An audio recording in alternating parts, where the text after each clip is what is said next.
Olá, meu irmão, minha irmã, com alegria queremos partilhar um pouco sobre a liturgia deste 19º domingo do tempo comum. Nós vamos acompanhar a partir do Evangelho de Mateus, capítulo 14, versículos de 22 a 33. Depois da multiplicação dos pães, Jesus mandou que os discípulos entrassem na barca e seguissem à sua frente, para o outro lado do mar, enquanto ele despediria as multidões. Depois de despedi-las, Jesus subiu ao monte para orar a sós. A noite chegou e Jesus continuava ali sozinho. A barca, porém, já longe da terra, era agitada pelas ondas, pois o vento era contrário.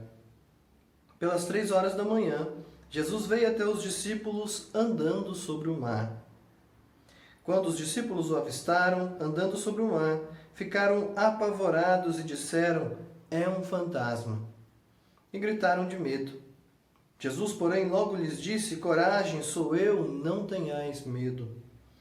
Então Pedro lhes disse: "Senhor, se és tu, manda-me ir ao teu encontro caminhando sobre a água." E Jesus respondeu: "Vem." Pedro desceu da barca e começou a andar sobre a água em direção a Jesus. Mas quando sentiu o vento, ficou com medo e, começando a afundar, gritou: "Senhor, salva-me." Jesus logo estendeu a mão, segurou Pedro e lhe disse: "Homem fraco na fé, por que duvidaste?" Assim que subiram do barco, o vento se acalmou. Os que estavam no barco prostraram-se diante dele, dizendo: "Verdadeiramente tu és o Filho de Deus." Palavra da salvação. Glória a vós, Senhor. Então, meu irmão, minha irmã, nós neste domingo continuamos esse processo, esse itinerário formativo que o Senhor vai nos fazendo, vai nos convidando a viver, de trabalhar o nosso coração, o coração do discípulo, o coração da discípula. Então, nós escutamos no 15º domingo, o coração que deve ser terra boa, fértil para o reino de Deus. Pois no 16º domingo, no tempo comum, nós aprendemos que nós devemos deixar crescer o trigo do reino ao invés do joio. Depois no 17º domingo do tempo comum, nós aprendemos a pedir um coração sábio, um coração que aprende a conhecer a vontade de Deus e a fazer o melhor. Coração sábio, sabedoria. E no último domingo, no domingo passado, 18º, nós aprendemos sobre a importância de ter um coração aberto para acolher o amor de Deus e também aberto para ser instrumento deste mesmo amor de Deus para todas as pessoas que estão passando necessidade, que necessitam. Hoje, a liturgia quer nos ensinar a ter um coração que sabe silenciar, que sabe serenar, que aprende a aquietar-se.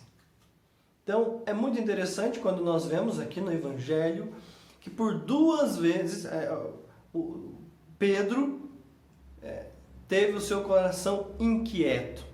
A primeira vez, quando Jesus vem andando sobre as águas, é claro, acho que é difícil da gente não se inquietar, mas é uma experiência que nos diz muito sobre nós. Todos os discípulos ficaram, como disse a Sagrada Escritura, apavorados. Então, não reconheceram que era Jesus, acharam que era um fantasma. No segundo momento, Pedro, todo empolgado, ele pede para poder caminhar sobre as águas junto com Jesus. Pedro começa a caminhar, só que conforme sente o vento que está forte, começa a sentir que a água, eles estão no meio de uma tempestade, ele deixa que o medo tome conta do seu coração e deixa de perceber que Jesus está ali do lado, que o Salvador está ali do lado, que aquele que pode mudar todas as coisas está ali do lado.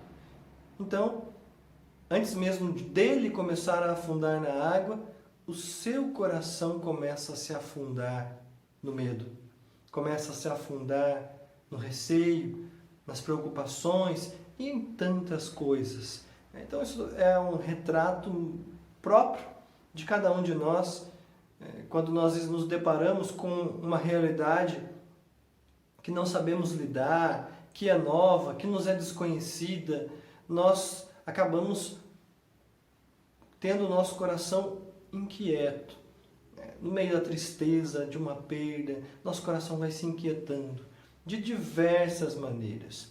E deixamos, quando nós deixamos nosso coração inquieto, o nosso coração se afundar no meio de tantos sentimentos negativos, digamos assim, nós vamos deixando de reconhecer, de perceber, de captar a presença do Senhor. Já Elias, na primeira leitura, faz uma experiência diferente, e isso nos ensina muito o profeta Elias. O profeta Elias, ele sobe no monte, Deus pede para que ele suba no monte, porque Deus quer lhe falar. Quando ele chega lá, então, acontecem uma série de manifestações. Acontece um terremoto, acontece um forte vento, parece fogo, quer dizer, diversas manifestações que poderiam inclusive inquietar Elias ou fazê-lo acreditar que uma delas era o próprio Deus, era a presença do próprio Deus. Mas muito interessante, quando ele escuta uma brisa, quando ele sente esta brisa, o seu coração, que estava calmo, que estava sereno, e que, portanto, era capaz de discernir e perceber a presença de Deus, ele entendeu, é aqui que está Deus. Então, muito bonito, ele cobre a sua cabeça em sinal de respeito. E é muito interessante porque isso acontece justamente no Antigo Testamento, onde sempre a manifestação de Deus, ou seja, o que nós chamamos de teofania, ela sempre era acompanhada por manifestações da natureza. Ou era um terremoto, era uma nuvem, ou era uma coluna de fogo, né? Ou seja, a natureza que se manifestava diante da presença de Deus. Ele poderia muito bem ter confundido, mas ele não foi pelo conhecimento apenas, ele não foi apenas pela razão. Deus, quando aparece, acontece isso e isso. Não. Ele deixou que o seu coração estivesse em silêncio. Permitiu que neste silêncio o Espírito de Deus o conduzisse. E quando o Espírito o conduziu, ele percebeu a presença de Deus. Quantas e quantas vezes nós deixamos de perceber a presença de Deus, principalmente nos momentos difíceis, acabamos nos sentindo sós, acabamos nos revoltando contra Deus, porque nós permitimos que as situações tomem conta do nosso coração. As situações que geram sentimentos e emoções, que vão chacoalhando o nosso coração, aquietando o nosso interior, nos roubem a serenidade, nos roubem a paz. E é na paz que nós descobrimos a presença do Senhor. Que nós possamos, a partir de hoje, pela força da Palavra de Deus, na graça do Espírito Santo, aprender a acalmar o nosso coração. Não deixar que a correria do dia a dia, não deixar que as preocupações e que as tribulações, as provações que vão surgindo, nos roubem a paz interior, nos roubem aquele silêncio essencial, onde a brisa de Deus toca e nos faz perceber: aqui está o meu Senhor e o meu Deus. Sobre vós, sobre a vossa família, desça a bênção de Deus Todo-Poderoso, Pai, Filho e Espírito Santo. Amém.